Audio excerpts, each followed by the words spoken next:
Welcome back, Marvels. How in the heck are you today? Dana and I are back talking about blindness. Time blindness. Nice segue, Dana. Yeah. Nice segue. Yeah. I just leave it to you to do the segues, Dana. You're I the had best. that wasn't a very good one. It was just like adding a word to what you'd said. Yeah. No, I set you right up. I just threw you a ball. I just tossed it right to you and you took it. Nice. It was nice. Yeah. Yeah. Yeah. So I asked you if you heard of time blindness. I've had all the time. Some followers ask me about this recently. All the time. Looked up some articles about it. Oh yeah. It's the phrase time blindness seems to be a psychological one, meaning it's not like a thing that's described in the neurological literature, but I think that's because there's more than one part of the brain that gives us that perceptive time. Yeah. Right. So it's not as easy as saying, oh, this one part of your brain isn't working. But we tend to see this in neurodivergent. See, I'm working on it. Neurodivergent folks. That was pretty good. And you do a lot of assessment with teens and that kind of stuff. And I would imagine that's a big issue. Lots. Especially for that age. Yeah. Yeah. And I think time blindness, just from a very practical sense, is that it's hard for me to feel the sense of time passing. So I don't really know what 5 minutes versus 15 versus 45 minutes versus an hour feels like, right? And so this is, I think the reason why this inevitably comes into my space is because people are so focused on tasks being completed. Whether that, because I'm a lot of times working with high schoolers, juniors and seniors, or even like young adults who are, trying to get launched in their own life. And so, executive functioning, I mean, this is where this comes up is in all of the executive functioning types of areas. But time blindness is a thing. I see it, and it's not purposeful. It's not someone saying, I don't care about time and I don't care about what you want me to do. It really is like, I really don't feel that. I don't feel time passing.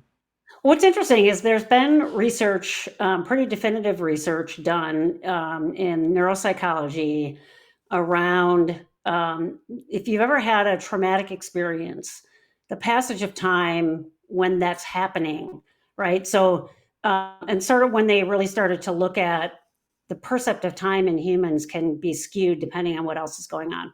So for example, people will talk about if they're in a car accident, they've hit the brakes, they know they're not going to stop in time. And at that time, they'll say time slowed down. And what happens is your attention, every part of your brain is focused on that one moment. So it's not that the time slows down, it's that more parts of your brain and more memory allocation, if you will, is being focused on that moment of I'm going to hit this car in front of me, for example, or they're going to hit me, something like that. Whereas normally, like as I'm talking, my brain is aware of what's outside my window, what the temperature is like in here, the fact that I need to just clear my throat, all that kind of stuff. There's always this noise going on in the background. So when you have what they prove with those experiences is it sort of is like if you're playing a movie, we all know that a movie is a bunch of single, still images, right? And it plays at a fast enough speed that we don't see the stop motion, right?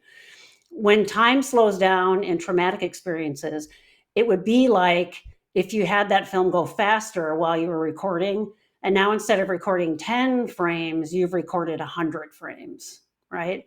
So time doesn't slow down per se, but your brain records more information in that same period of time. So it gives you the feeling that more time has passed because you have all of your attention, all of your focus, all of your resource on that thing, right? And so it kind of makes sense with ADHD and some of these other things that we talk about in neurodiversity that could happen. Hyperfocus on things. if you are really deep diving into something, and people will talk about, I'm not aware of the noise going on in the room, I'm just like focused on this thing. That's the same thing in my mind. Like your brain has tuned out everything else and you're into this one thing. It's the same thing as what they've proven with like a traumatic experience where those frames are going faster, right? Yeah. So that totally makes sense to me. If you've got a brain that's an ADHD brain, especially, or you are you're neurodivergent and you have a brain that works that way, you lean towards ADHD. That sense of skewed time is really going to change depending on how much you're into a task and how much you're not into a task. Because the opposite is also true. When you're really bored, doesn't time go by? I mean, I remember like being Oh, a yeah, it's kid awful. in school, and I'm like, I've looked at the clock 1,000 times and it hasn't moved 1 minute. I swear to God.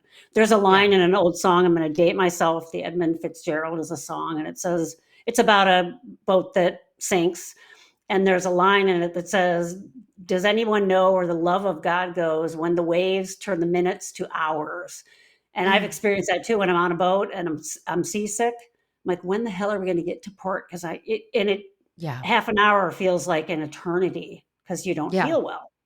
Yeah. So that sort of thing I think is also true with neurodivergent folks, is when you're bored or you're not into something, time just drags on, right? And I've read some initial things that is actually also a version of time blindness. So it Mm. isn't just, I don't know that time has passed fast and I'm on this thing and people are like, where are you? You're late.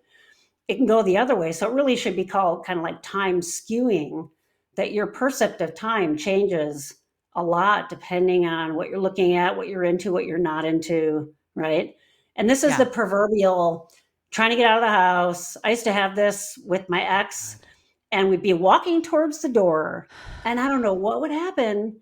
He'd see something, and then I'd be down the stairs almost to the car and turn around. He wouldn't be there. And I'm like, what are you doing? And I go up there and he'd be in the middle of some task. I'm like, what the hell are you doing? He was ADHD, we found out afterwards. It would just hook him, and then boom, he'd lose. And he would say, I thought I was right behind you. He would totally lose track Oh my of that God. sort of linear task. And so I really do think that's some of what's going on in what we call time blindness or skewing Yeah. syndrome. Yeah, I mean, I think, this is like the attentional space, Mhm. this is Yeah, why we see this in this area. which is executive Um, functioning, right? It has such yeah, a huge yeah. role in, yeah. It's such a huge role. I mean,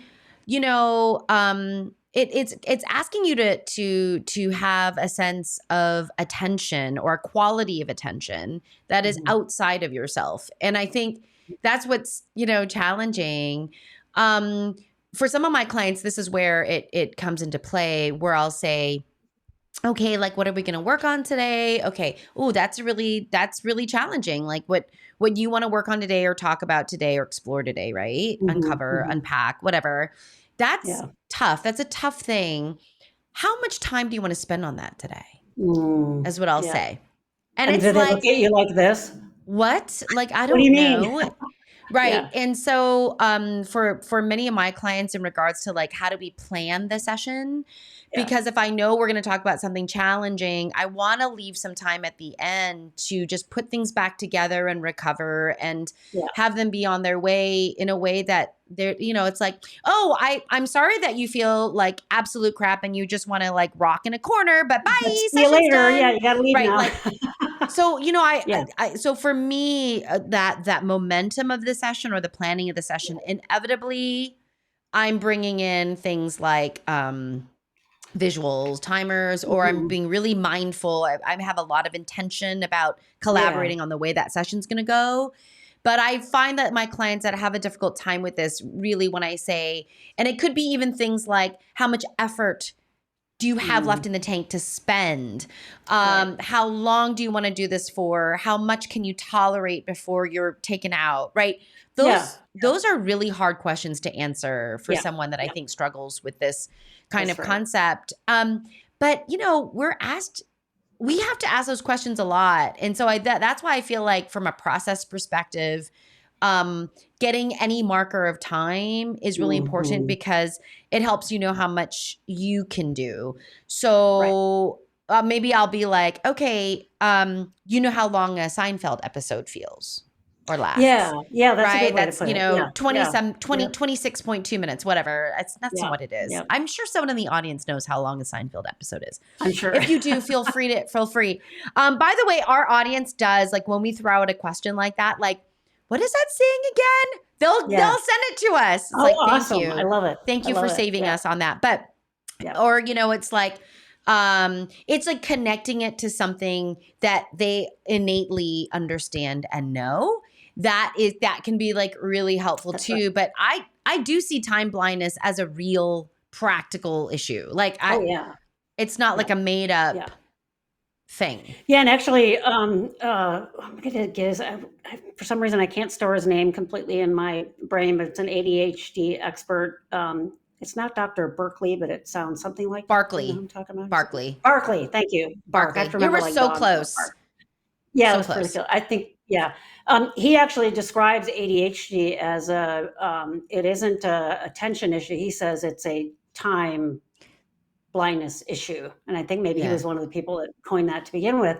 But that sense of, like you said, you can have a sense of how long certain things take because of conditioning. So you're used to watching a half an hour show, I swear I have 45-minute hours for my therapy sessions, and I'll go into the kitchen to check something 30 seconds before the timer goes off, and I just have this because I've practiced it and done it for so many years. So I love that Yeah. you use something like that people are really used to a certain amount of time where they have almost an inherent sense in their gut. That said, though, even then, you could go get immersed in that and lose track of time. And this is where all the supposedly helpful things like, setting a timer or whatever, and that a lot of neurodivergent people have a really bad taste in their mouth because it just feels punitive, Yeah. right? And so I'll tell people if you want to make sure that you don't lose track of time and you can just set, an alarm that's right there, fine. But if not, don't worry about it, right? So I had a guy I worked with for years who would lose track of time. He'd lose track of time at work, and it was great for work because he'd really get in there. He worked on code, so he'd do a really good job, but he'd forget to eat. He'd forget to drink something. He'd forget to use the restroom. So we found a way. It was before Apple Watches, but he found a way with his watch to set a timer for like every 4 hours or something like that. And all that meant was eat something, eat something, eat something, eat something. And so that was the only, and sometimes he'd go, oh, okay, I need to eat something, but I'm just going to do this one more thing. And then boom, 4 hours later, he's like, oh my God. So we would talk about that again, like how his brain was wired. And are there things that you can put on the outside to help you? But we also need to kind of psychoeducate the world at large around the real barrier that folks that have this are facing. Again, it's one of these invisible disabilities, right? Yeah. I've talked about it on here a million times where I have students that get disability accommodations at school, specifically for ADHD, and time blindness is one of those things. And then a lot of my fellow faculty look kind of skeptical. A lot of them are starting to get there, but it's like, no, you have to understand, you can't see it, but this is literally how this person's brain's configured. And we can put all the lattice work we want on the outside, and it's not going to make it 100% better. And actually, you might make it worse. You might irritate them. And now they're really derailed, right? So the trick is, in a therapy session, you're there to sort of count that time and make sure the segues are there. But how do you get that when you don't have that? I've had followers say, I have the hardest time getting to work on time. And it's because of this. Now what do you do? Yes. Right? Yeah. Yep. There's so many. And like, this is why, I mean, like in the adult space for ADHD, we use body doubles. They call them body doubles. But there are lots of these working platforms out there right now where, a coach will open up a Zoom room and from like, let's say 9 to 12, and it'll be like, you join and this is your work time. Like you join the Zoom, that's happening in the background. That's your body double, if you will. You work on your thing, and then that coach every 45 minutes, or maybe they use Pomodoro. It does, depending on whatever. They'll check in. They'll make everyone come back out. Just do a check. Are you on track? Well, that's take great. A break, whatever. And then we go back. And then, but there are these kind of monthly subscriptions where you can do things like that, which I think are really great. But the other thing too is like lean right into your profile. Like, how do you work the best? And sometimes, let's say, if you don't like to be limited in the rewarding things that you do, like the fun stuff, then save that stuff till after work so that you don't have limits on it. You know what I mean? Like, or I mean, there's lots of different ways to approach this, but I think a lot of times people will be like, this is why I don't particularly like calendaring or time blocking. I like effort management or energy management over Because what time if you're not in management. the mood when you had something blocked off? Yeah. Right. And by the way, like my 8 to 9 a.m. time is very different than someone else's 8 to 9 a.m. Sure. time. That's exactly right. Yeah. Right. Like I have much more energy in the morning. Like, no one should see me after a certain hour because I'm not functioning I'm not firing well. But I will guarantee you that if you see me in the morning, or like afternoon, you'll get me fully. But don't ask me anything. Like, don't ask me to do anything substantial or make any decisions after like 6 p.m. Like I'm out. That is so heavily researched, and we know that is genetic. We know that people's circadian rhythms are set genetically. There's only so much the light can change that, right? In terms of being on cognitively. You're a morning person, you're an evening person. And this is why they started high school starting a little bit later. That part of that has to do with the developing brain and how that impacts that. But with COVID, I think a lot of people's resistance to really going back to a workplace is that 9 to 5, because people got a taste of what it was like to work when their brain optimizes that time. And they like it, right? Yeah. And the good employers are saying, okay, if you don't have to physically be here, that's really good. I don't care when you do it. I don't care if it's 2:00 in the morning. As long as it gets done, that's great. Right. Yeah. Just have it done by a certain time. 9 to 5 forcing when you can pay attention, whether it's at school or work or whatever, hopefully is starting to change with technology, and people can actually work when their brains are on. Yeah. Yeah. And I feel like that 9 to 5 situation was influenced by the Industrial Revolution, wasn't it? Maybe I'm misunderstanding that in regards to factory work and, or you needed people there physically. Yeah. Marvels, if you want to fact check me. Absolutely. I'm not going to take offense to that. And there were especially farmers' hours were earlier because the livestock need to be fed. And Yeah. I mean, there are certain reasons for that, but I do think like the unseen differences, the unseen diversity, is the area. It's like kind of the new frontier for us. And you and I, this was a big reason why we started this podcast, which was to have a space to talk about the unseen stuff, and to bring more empathy and awareness and acceptance surrounding it. And, but time blindness, I find that when I'm working with a family or I'm working with a support system and a person has a difficult time with time estimation, we don't realize how many questions we ask of people we ask people that have time involved in it. And so if someone who struggles with time estimation specifically, really watch what you're asking and what you're expecting. I'm not saying don't expect them to be on time. I'm just saying then collaborate or cooperate on a way to acknowledge that is happening. Like make it task-based or put instead of time-based or something. Yeah. Right. Yeah. Right. Like you need to be ready by the end of this episode, or, you need to be ready,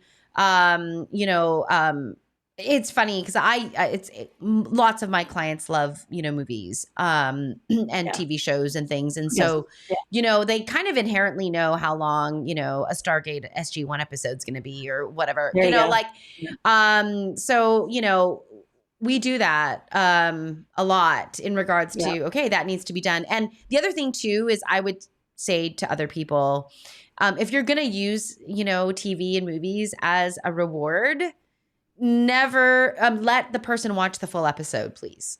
Yeah.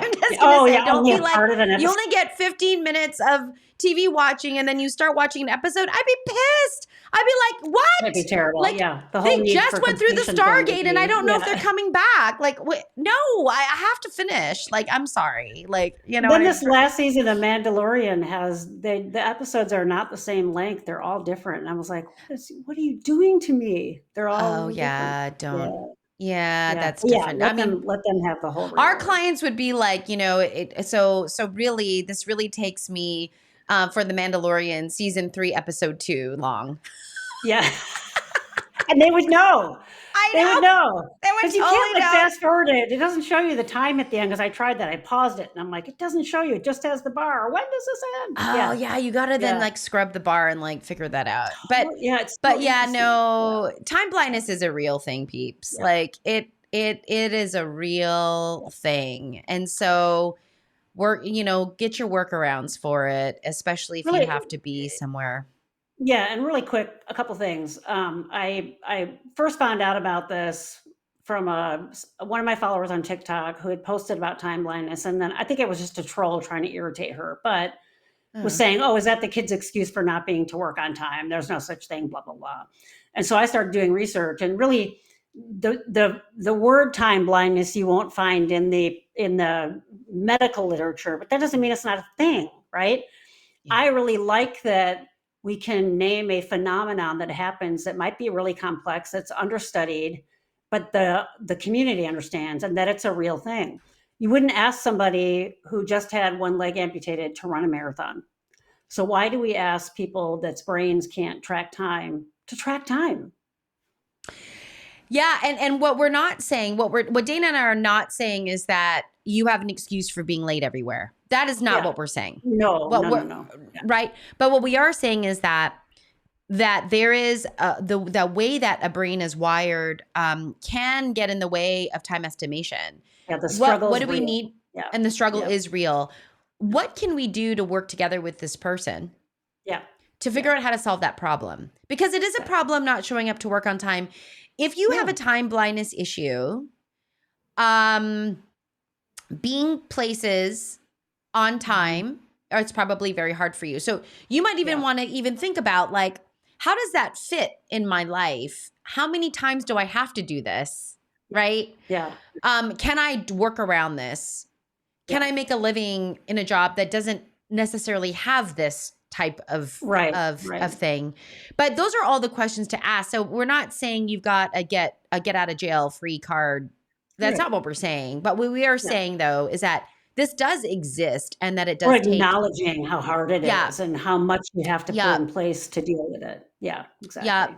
Yeah. You know, they make alarm clocks now where when the alarm goes off, they roll away from you. They're literally on wheels and they roll away from you. So you have to physically get out of bed to Dina, I have recommended multiple diabolical alarm clocks of this magnitude that roll off the dresser and make the most obnoxious noises until you have to catch them and physically turn them off. Yeah.